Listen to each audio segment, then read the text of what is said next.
The world is so interesting. How can you not want to know? How can you live not knowing? I never read a book that was so remote that it wasn't immediately useful.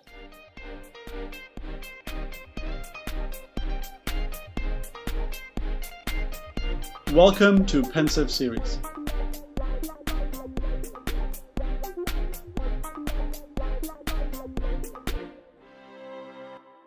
Today, we're talking to Doug Carmichael, strategy consultant at INET.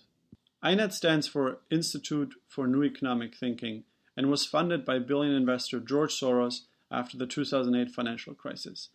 I met Doug the first time in Hong Kong during INET's annual plenary conference. Doug received a bachelor's degree in physics and a doctoral degree in psychology from UC Berkeley. Later, he was a research fellow at Harvard and then a visiting scholar at Stanford, where he worked on issues related to climate change and social thought. Doug is a fascinating and accomplished man and a deep thinker, and he sheds some interesting light on some very important issues. We talked about Doug's story, how he became interested in physics, and how he developed his own path. We also talked about how he understands the world, technology, and some of the issues that keep him engaged. I was trying to share his wisdom and better understand his journey and how he understands the world. It's a long conversation, but I hope you can draw some inspiration, strategies, or philosophies out of it. Enjoy. So where did you grow up? I grew up in Manhattan, and it was kind of fun because I lived on the east side and went to school on the west side, and so I went through Central Park every day to get to school. Wow. So my view of Manhattan is there are a couple of streets and a lot of park. And how was it to live in New York, and how was it to grow up there? Well, it's really complicated. I grew up, the entire of my childhood was during World War II. And of course, it started at the end of the Depression. I was born in 1937. And New York was a depressed place in many ways. I mean, a lot of poverty. Where I lived, we still had the milk was delivered by a horse and wagon. There were trash men, junk collectors. It was quite an amazing world. And so I absorbed a lot of that. I didn't have a contrast at that time, so it just was the world. Yeah. But I think I learned a lot about different people and different economic circumstances. It was so stimulating in so many ways. So I'm grateful for that. I actually left home when I was 15 and went to California because I knew I wanted to go to Caltech and study physics. How did you know that? Well, a lot of stupid logic. Okay. I was interested in electric motors and steam engines. And so when I'm in 11 and 12, adults are telling me, oh, you want to go study engineering. So I thought, great, where do you do that? Well, people said Cornell. And but then when I was about 13, a friend said, you're not really interested in electrical stuff. You're interested in physics, how the world really works. And I said, where do you do that? I said, Caltech. So that was my decision to go. And of course, when I arrived, what I found was that what physics meant by understanding the world was really different than, let's say, what historians mean by it. So it was kind of an interesting process. How did you look to the future from the past? Because, you've seen a lot, you've experienced a lot, and sort of when you sort of grew up, like, how did you look to the future and how sort of that changed over time? Oh, that's a big question. And we're talking about so many years. Yeah. When I was that age, I was so enthusiastic about just learning things. I didn't have a sense of the future as being like institutionally or economically different than it was. Just it would be my future of studying things in the world where the world I treated as a constant. That probably changed a little bit. Well, when I went from New York to California, I went from a private school to a public school. That was really interesting. Different kinds of people. I really appreciate it. I'm so glad I did that. When I got to Caltech, it was the McCarthy period. And everybody was kind of afraid of being called a communist. And of course, scientists tend to be pretty progressive. So I was aware of those forces and those things going on. And things like I became aware that Caltech had a board of directors. And I would have thought, oh, it's a science place. The board is filled with scientists. No, it was filled with people like Bechtel, like business people. I thought, why? What are they doing here? So it shows how naive I was about it. But that's where changes really started for me. Then, just to follow your lead here, from Caltech, I went to Berkeley. Berkeley was during the free speech movement. It was very politically radical. It was beginning against the war in Vietnam. You couldn't help but think historically with all that going on. This quest of how the world works, and when you made decisions going forward about the future, was that sort of the framework that you used to make decisions? Not really. I did not think in terms of a career. I thought in terms of what was interesting to me. So that's what made my decisions. And I could say that at Caltech, there was a point where I realized I was much more interested in the personalities of the characters that were there, like Feynman, Pauli, Pauling, people like that, than I was in the equations they were writing on the board. I liked physics, but it just paled in comparison to the human questions. So I let that make my next decision, which was to go to Berkeley and study psychology, which was really disappointing because psychology at that point had become very mechanistic. Okay. So I spent my time basically in the philosophy department and the anthropology department. Just like you being at Harvard as a fellow, I treated being a graduate student at Berkeley as, there are 87 departments and I'm allowed to go to every one of them. So you took advantage of that. So I really took advantage of it. And it was pretty good. And then I went to Harvard as a postdoc in a thing that was called social relations, doesn't exist anymore. And that was pretty good, also stimulating. But interesting, it wasn't my view of the future that was making any of these decisions. I was just interested in what I was interested in. And people in my back in my family, which I'd become pretty distant from, said, "Oh, you're studying science. That's great. You can make a lot of money." No interest. What's interesting is how this stuff works. So it's interesting. So you didn't look at the world through the filter of how can I make money or how can I maximize my education, but sort of how can I have the most fun? How can I do things that I find interesting? Right. That was absolutely clear. And that's partly the way I grew up. During the war, my father was off in the Marines. It was a kind of rough time socially, but I was kind of left alone. So I could figure out, from my experience, and it was certainly, what's interesting? What don't I know about? So that's what did it. Of course, I became much more aware of, because I ended up doing a lot of consulting with scenarios, which is all about, hey, what's next? So when you look back at your life, what was sort of the turning point when you look back at that event or something that happened, sort of you think changed your life or changed sort of your framework, how you viewed the world or how you thought about the world? Was there sort of anything specific that you recall? Well, it's, for me, I don't know for others, but for me, the changes were always kind of slow motion. So, like, certainly, as a child, age 5 and 6, I was interested in how the wheels on toys moved and things like that. So that took me into the world of physics, away from the world of people. That was one change. Then going back to the world of people, well, that took a long time. It took, because not only did I go to psychology at Berkeley, I went to Harvard in social relations, then I went to Mexico and studied psychoanalysis with Erich Fromm. That was a huge part of my education. But the direction I had already set, as I wanted to know more about people. The next big change probably came from being in Mexico itself, because as a kind of typical uptight Easterner. Here I'm in this really emotional, kind of loving culture. Very symbolist and dramatic. Had a huge impact on me, for sure. So that was another turning point. But each of these was slow. There was no aha. It was only sort of in retrospect that you realized these things. Well, no, I could feel them at the time, but I didn't feel them as a clear decision point. I felt them as a shift, paying attention to slightly different things. And so shifting gears a little bit, you're very interested and passionate about physics.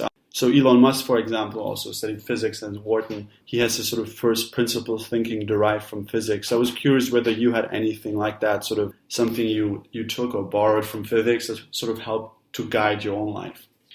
Well, one of the things that's really interesting in physics is the idea of fields, like a field of power or a field of electric forces or whatever. And it's a very powerful metaphor, and I'm sure it affected the way I see everything. It affected the way I saw psychoanalysis. It affects the way I think about economics now. But in a way, it was a kind of negative message because I could see the limitations. So I did not do the smart things that Musk did. He's really pretty incredible. If only he could turn now to people. I didn't have anything. Well, I can think of, for example, I remember as an undergraduate reading a history of mathematics, and it quoted a mathematician named Niels Abel, A-B-E-L, who did a thing called abelian groups and stuff like that. But he died at age maybe 26, probably of tuberculosis. And he was asked in his early 20s, how could you do so much? And he said, study the masters, not the pupils. That became really powerful for me. And, what I noticed in almost every field of study, people studied the pupils, not the masters. The masters were, in fact, avoided. When I went to Caltech, I'm really excited, right? So the first day, I rushed to the bookstore to make sure that I get my books. And there was the physics book had a footnote on page 1 that said, everybody who's serious about physics should read Ernst Mach's The Science of Mechanics. Great, I thought, but there are 180 freshmen. They're all going to go to the library and get it. So I put the books down and rushed to the library, looked it up in the card catalog, Ancient Technology. There were 6 copies. The most recent any of them had been taken out was 4 years earlier. So I realized that the way I was thinking was really different than my fellow students. A big moment. You said you decided because you were interested in physics that you did all these things you did. But sort of how did you discover these things? Were these childhood inclinations or something sort of that told you that you were interested in physics? Or was it just very, very obvious? No, it was slow. I could start with this early memory when I'm about 5. And I'm sick in bed, and my mommy is bringing me food, and I'm not very interested. But I got a toy, and the toy was a little wooden car that had little green white wheels nailed into the wood, but they spun. And I could put the blanket on my knees and let this car roll down. And it was clear to me that it was going faster at the bottom than at the top. I had no way of figuring out calculus. But I knew there was a phenomenon there. So that was one thing that got me interested. At my grandparents' house, there was a fireplace. And in the fireplace, there was a fire often. And I would sit there and watch it. Over the fireplace was a portrait of an ancestor. Mm-hmm. And one day I noticed, I'm now about 7, I think. I noticed that I'm looking at the fire and looking at the ancestor back and forth. And I say, I'm much more interested in the fire than in the ancestor. And in particular, if you look at the fire, there's the wood and there's the flame. But there's a space in between where you can't see anything. So something has to be there. I wonder what it is. Now we know, but I had no clue. So those were a couple of things. Then I got interested in model trains and model railroads. You'd have little electric engines.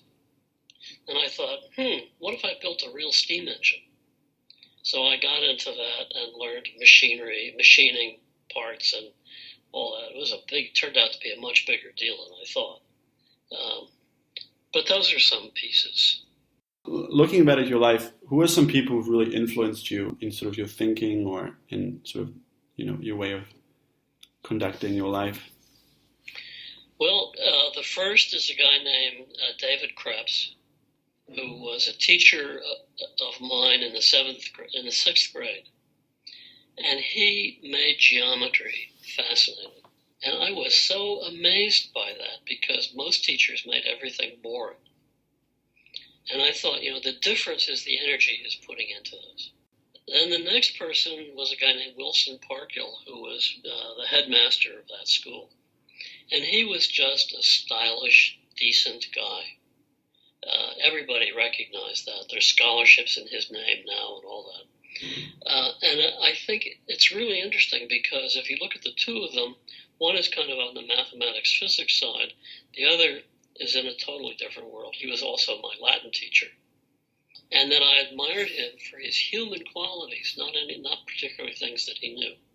So then we could jump ahead to Caltech, where there were several people, Feynman being one. And I've got lots of Feynman stories, but that would take us all day. Do you have one that stands out? Oh, sure. One that comes to mind. One day I'm running down the stairs in the physics building, and as you can do when you're really young, you just lean forward and your feet just touch the stairs, boom, boom, boom. And I passed him on the stairs, and he called, I said, "Stop!" And so I stopped. He said, "Show me how to do that." So we went back up to the top of the stairs and spent 20 minutes going up and down doing this thing. It's really fun. Like Feynman would say, the reason you do a theory is not to summarize data you have, but to force you to look in places you wouldn't have looked at without the theory. Totally turns it around. Feyerabend was very much like that, and he happened to have been a student of Bertolt Brecht's, and so he had a literary, humanistic approach to science, and also an amazing personality. All your thinking, sort of how has it evolved and how has it changed over time? And specifically, were there any points when you said, oh, like this person is such a big influence, it changed sort of entirely how I looked at the world? No, all these changes are slow motion, and that's an interesting thing about theories of change. I think that the idea that something just changes is not as common as literature would let you believe. It's slow, yeah, and it's kind of sneaks up on you. You find yourself having changed without knowing where you did that. Because at the moment it's happening, it's not what's happening. What you're doing is saying, oh, I'm reading this book, I have to go to this lecture. What time is it? I think I'll try and go swimming before I go there. Just wondering, sort of, what are some habits or rituals that you felt have really helped you to become the person you are? Okay. When I was at Berkeley, I didn't have any money, a graduate student stipend, so you're not plush. Yeah. And my neighbor got the New York Times in the morning. So I realized if I got up at 5:30 and went and got the paper, I could sit there and read it and fold it up and put it back. And doing that, I noticed that there's nobody around in the morning. Yeah. It's beautiful. The air is clear. The sunrise is extraordinary.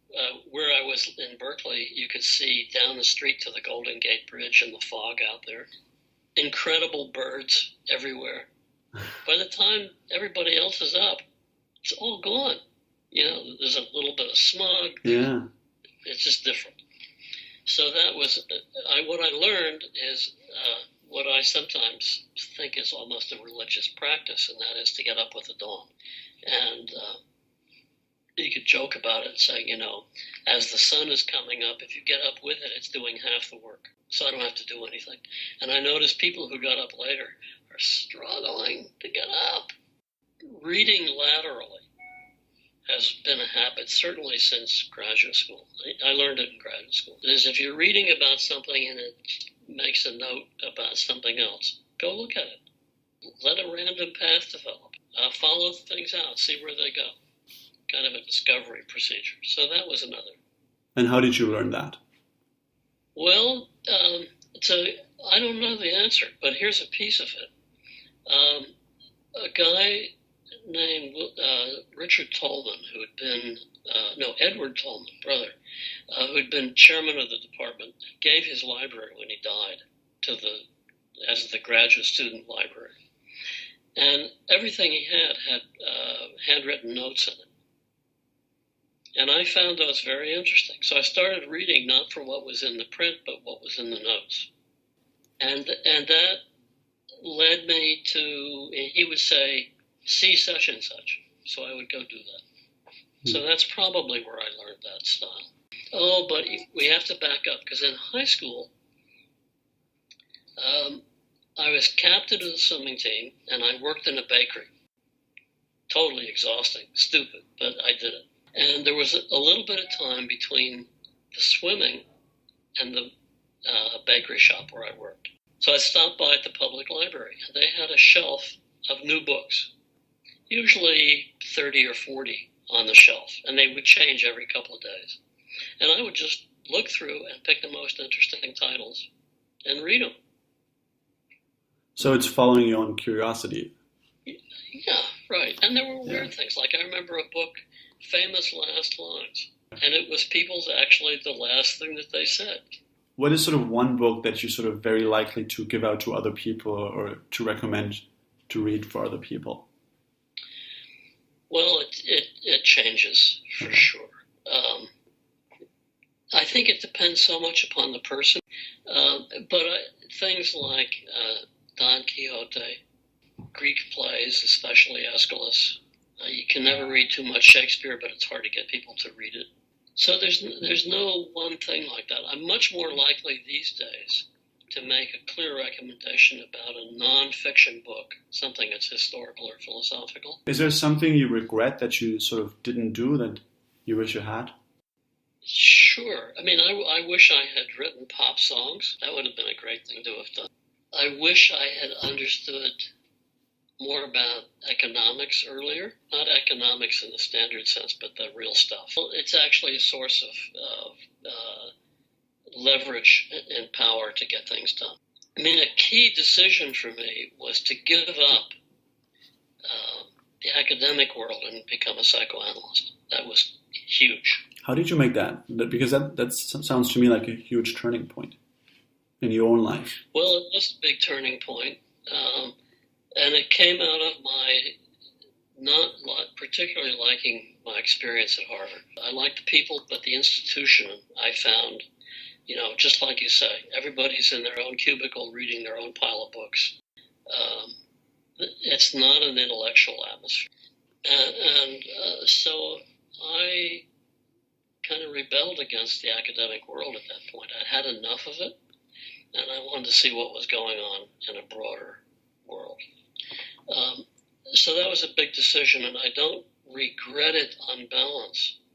But I now spend a lot of time at Stanford, and I do a lot of different things at Stanford.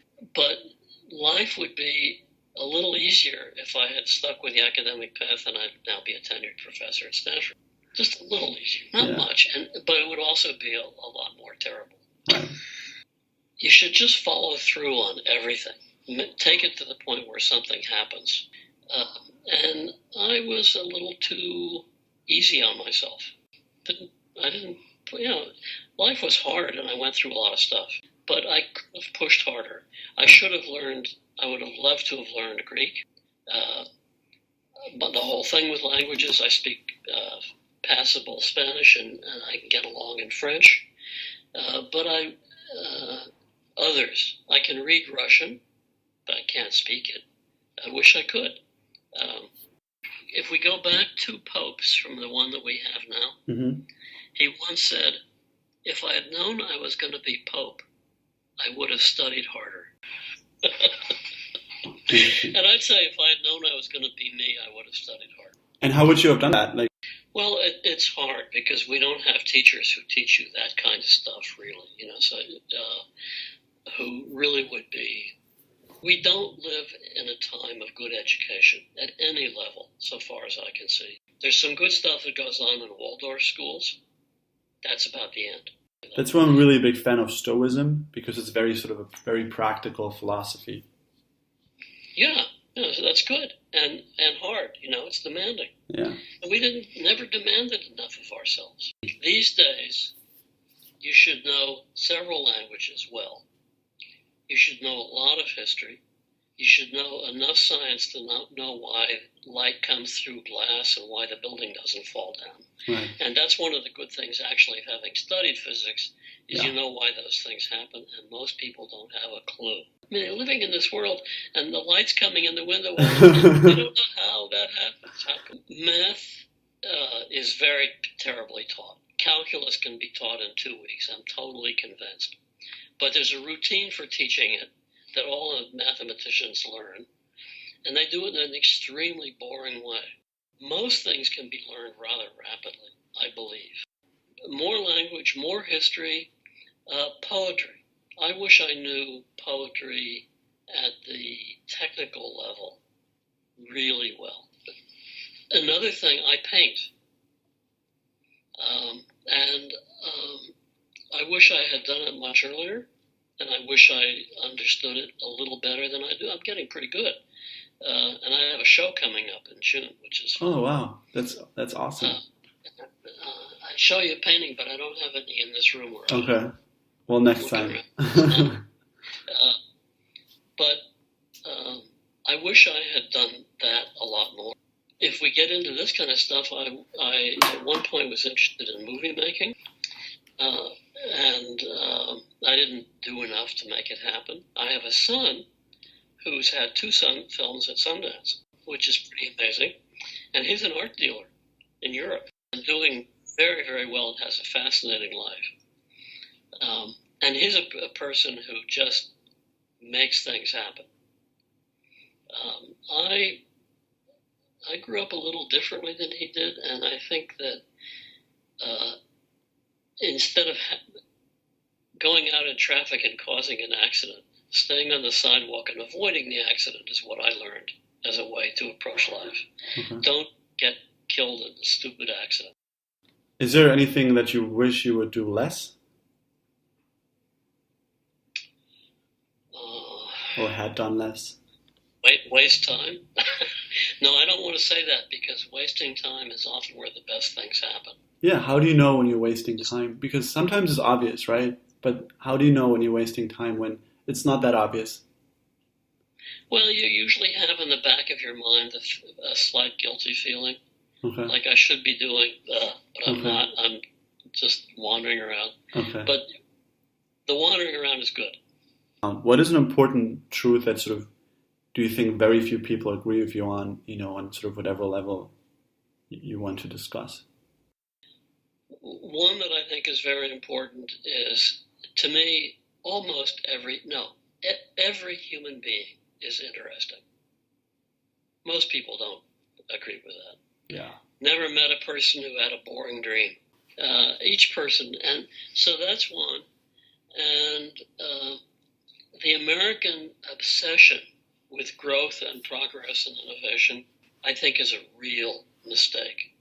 And that actually ties into Peter Thiel, because he's very enamored with this guy, René Girard. And Girard has a pretty fascinating theory about how the more affluence you have in society, the more stuff, the more potential violence, because each person wants what the others want.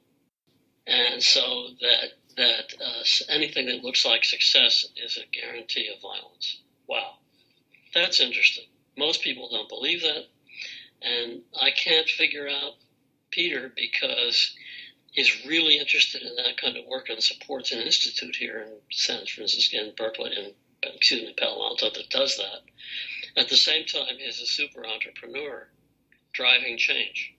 It's weird to me. I don't get it. I hope this year to figure that out. Why do you think history is important? And then sort of, if there was one person in history that you could have dinner with, like, who would you choose to have dinner with? Well, the answer to the first question, I'm ambivalent. I think you got to know, each person should know, have a view of where we are in history, how we got here, and some sense of what could happen. Now, Nietzsche says that understanding history gets in the way of action. I think that's also true.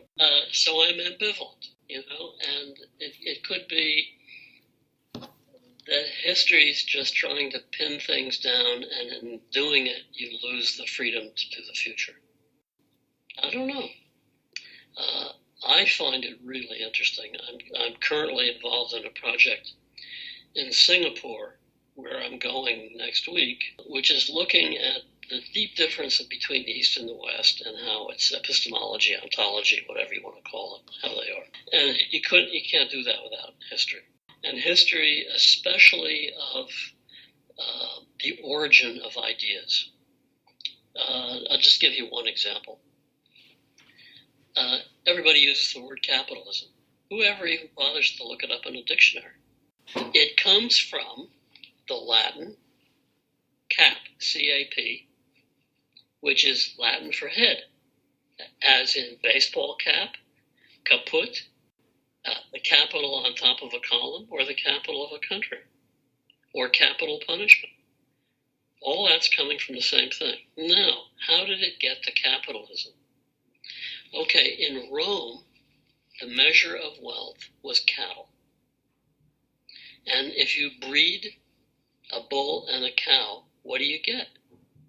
You get a new head of cattle, a new head, cap.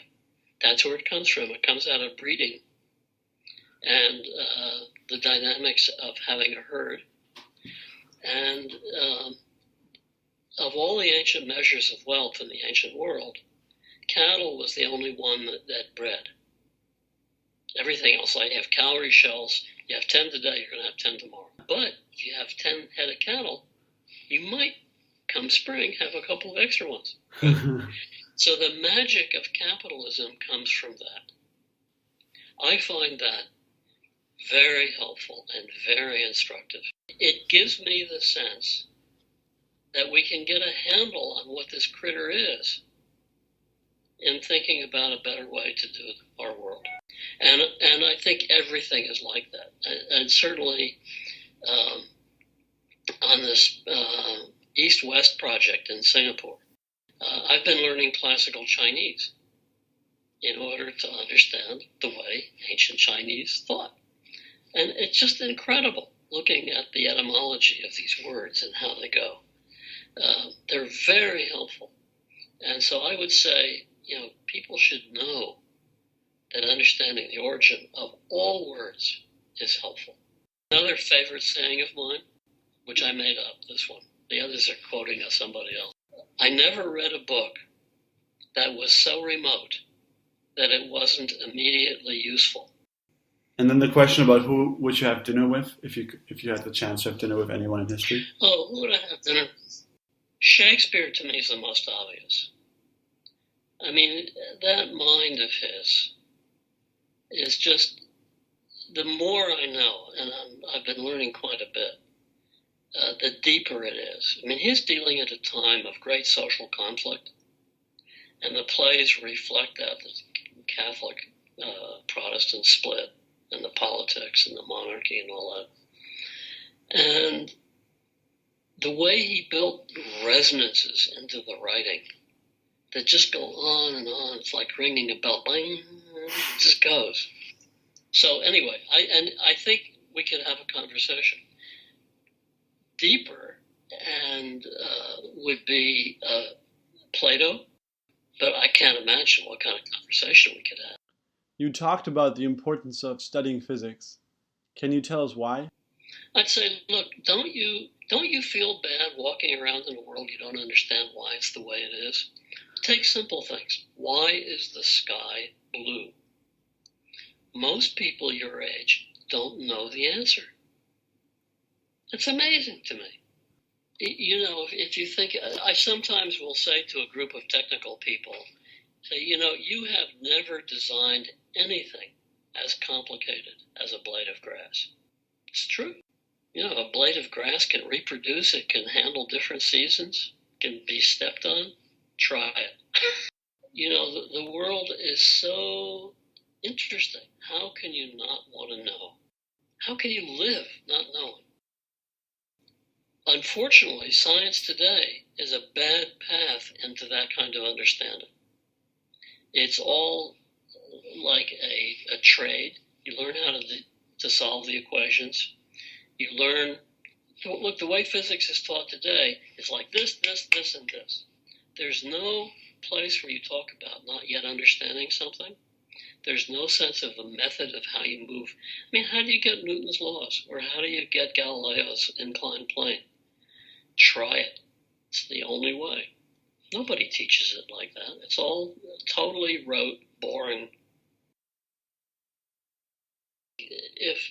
If this century went well, the core issue would be meaning. What can we believe in? What is the meaning of life? Well, the meaning of life is what you do. So you better do something good to make good meaning. Thank you for listening, and see you next time.